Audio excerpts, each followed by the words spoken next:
So, our dough has been fermenting for about 10 hours. So we checked this morning to see if it's ready to actually turn it into a delicious bread.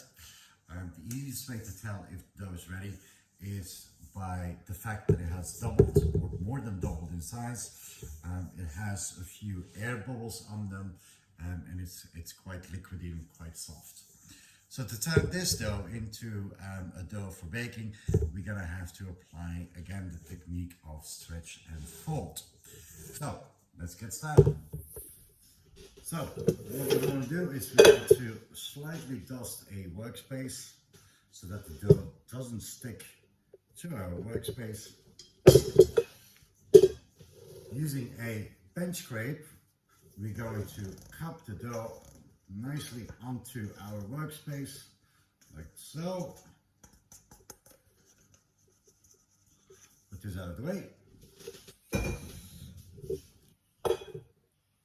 A little bit of flour on our hands, and gently what we're going to do is spread the dough out using our fingertips, just like so. And we want to do that so it's like an equal thickness pretty much about everywhere. Just make sure your hands remain nicely floured. Using the bench scrape, we're going to slide underneath the dough and stretch and fold to the middle. Just put a little bit more flour. Using this, scrape underneath the dough, stretch and fold to the middle. Stretch and fold to the middle. Stretch and fold to the middle. Stretch and fold to the middle. Always remaining sure that we have nicely floured hands. Stretch and fold to the middle. Stretch and fold to the middle. And we want to make sure that we just do this everywhere. Going full circle. And what you'll find is that the dough becomes a little bit more elasticy and a little bit more leathery. And these are actually the gluten that we are waking up within the bread.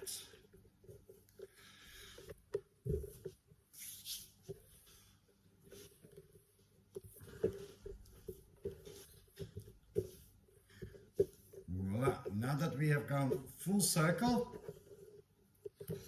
what we do is we scoop the bread up, turn it upside down so that the seam is upside down. Now using two hands, slightly make them into a cup, scoop the bread and pull towards you. Half turn, pull towards you. Half turn, pull towards you. And this will actually start really stretching the bread and makes it into a nice, smooth ball. Now what we're going to do is leave that for 5 minutes and repeat exactly the same exercise.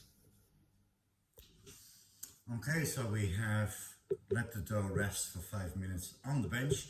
As you can see, it has kind of like spread out a bit, and that's the sign that the gluten are not exactly where we want it to be.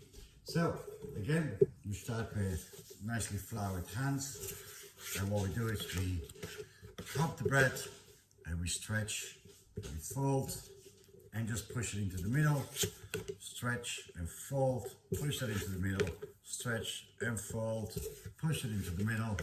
There we go again, full circle.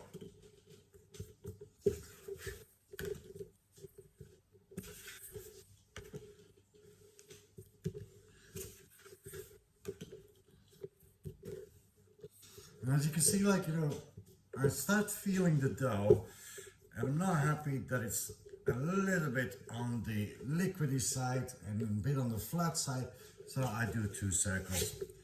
Toss it around. You want to stretch it nicely and cup that dough and stretch it and pull it towards you, and you can see that it's really starting to now get into a good smooth ball. What we'll do is put some flour over it, as we're now going to put it into the proofing basket. There you go, we nicely floured it up. We take our proofing basket. Remember to make sure that you have cured your proofing basket And the curing of the proofing basket is just making sure that we have residue flour in there. Take our dough, scoop it up, seam side up into the proofing basket. And what we do with the remaining of the flour is we make sure that we pull the sides away from the basket and make sure that we add some flour there to prevent any sticking. You can see that just on the edges, and that will help us to get the bread out later after it's been proofed. Now, proofing takes about an hour, and we're going to cover it with this cloth. We don't really know exactly how long it takes. We have to check the dough rather than check the time. And what we're going to do is we're going to leave it for 1 hour at a minimum. And we're going to use our finger, and we're going to make an indent about 1 inch thick. And when we pull the finger out, the dough should slowly start coming out of its dent.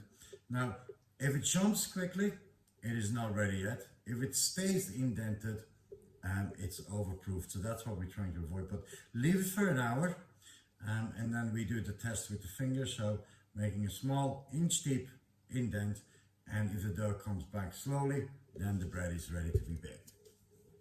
So I'm going to leave this for an hour. See you later.